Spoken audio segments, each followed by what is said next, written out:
Hi everyone, নতুন একটা ব্লগে অনেক অনেক স্বাগত। আশা করি আপনারা অনেক ভালো আছেন, আমরাও অনেক ভালো আছি। আজকে দিনটা আমার কাছে ভালো খারাপ মিশিয়ে, খারাপটাই আগে শেয়ার করি। খারাপ হচ্ছে কেন, ভাই ছুটিতে এসেছিলো আর কি। তো ছুটিতে এসেছিলো, অফিসের ছুটি নিয়ে এসেছিলো। তো ছুটি তো শেষ হয়ে গেছে মেয়াদ, তো সেই জন্য চলে যাচ্ছে। তো স্বাভাবিক ব্যাপার, মা তো, মায়েরা একটু ছেলেদেরকে একটু বেশিই ভালোবাসে, এটা সব বাড়িতেই হয়। একটু তো 19-20 হবেই। তো যাই হোক, মা সেই জন্য মনটাও ভালো নেই, যেহেতু ভাই চলে যাচ্ছে। তো যাই হোক, তারপরে আবার ছুটিতে আবার আসবে। তো আর একটা কারণ হচ্ছে, যেটা হচ্ছে ভালো কারণ, তো সেই কারণটা হচ্ছে আজকের আমাদের বাড়িতে, মানে নতুন বাড়ি একটা তৈরি হচ্ছে, সেই বাড়ির ছাদ ঢালাই। একটা বাড়ি আছে শ্বশুর বাড়িতে, পুরাতন বাড়ি সবারই আছে, কিন্তু তাও একটা নতুন বাড়ি হচ্ছে। সেই বাড়ির ছাদ ঢালাইয়ের দিনটা হচ্ছে আজ, আর ওই দিনই ভাইকে চলে যেতে হলো। বলল যে আজ ছুটি নিয়ে থাকতে পারবে না, তো সেই জন্য। আর উপরে ভাসুর দাঁড়িয়ে আছে আর কাকা শ্বশুর উঠে আসছে।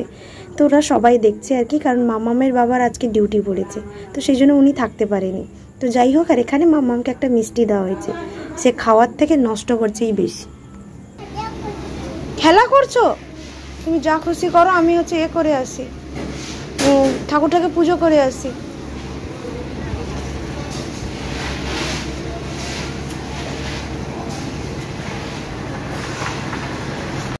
ঢালাই শুরু হয়ে গেছে, আর সকালে টিফিনের জন্য, মানে যারা সবার জন্য আর কি, যারা ঢালাই করছে তাদের জন্য, আর বাড়ির সবার জন্য আলুর দম হবে বলে এখানে সব তোড়জোড় চলছে। সেই সময় কিছু সবজি কম পড়েছে, মানে টমেটোটাই কম পড়েছিল আর কি। তো সেই জন্য ভাবলাম যে চলো ছুটে গিয়ে নিয়ে আসি। এই যে ছুটে গিয়ে নিয়ে আসতে পেরেছি, তার কারণটা হচ্ছে যে সামনে বাজারটা ছিল বলে। যদি ঘর থেকে যদি দূরে হতো তাহলে কিছু সেটা সম্ভব হতো না। আর যেহেতু মামামের বাবা ছিল না, কারণ ওই দিন মামামের বাবার অফিসে ভীষণ চাপ ছিল, তো পুজো মানে পুরো মানে বাজারের দায়িত্বটাই আমার উপরে ছিল। তো যাই হোক আর কি, মানে ভালোই যে মানে হয়ে গেছে ঢালাই, আর ভালোই যে লোকজন খেয়ে গেছে, এটাই সব থেকে ভালো হয়েছে। তারপরে দেখো কিছুক্ষণ পরে আকাশটা তো খুব সুন্দর লাগছে, আধা ঢালাই হয়ে গেছে আর আধা ঢালাই বাকি আছে। এটা টিফিন খাওয়ার পর, মানে মুড়ি আলুর দম সবাই খেতে, তারপরে একটু বাকি ছিল সেইটা। মাঝে একটু বৃষ্টি হচ্ছিল, ভাবছিলাম মানে একটু চিন্তা হচ্ছিল যে সিমেন্ট দিয়েছে, সিমেন্টটা সবটাই ধুয়ে চলে যাবে।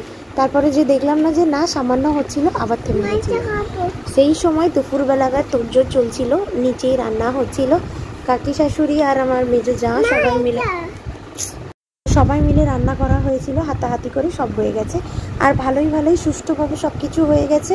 তো এখানে মাংস ছিল, ডাল, আলু ভাজা, সবজি, আর ছিল মাংস তো বললাম, আর আমরা চাটনি, মিষ্টি, এইসবই যেমন থাকে আর কি।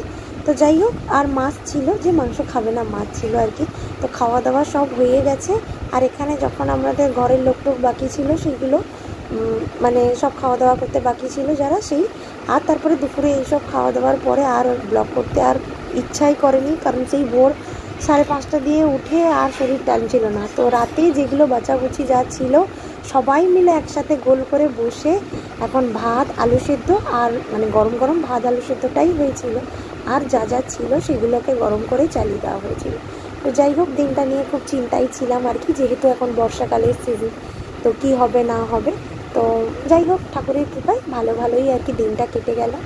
মাথার উপরে যখন একটা ছাদ হয়ে গেল আর কি, তার থেকে বড় আনন্দ কিছুই নয়। তো যাই হোক, আজকে ব্লগটা এই পর্যন্ত।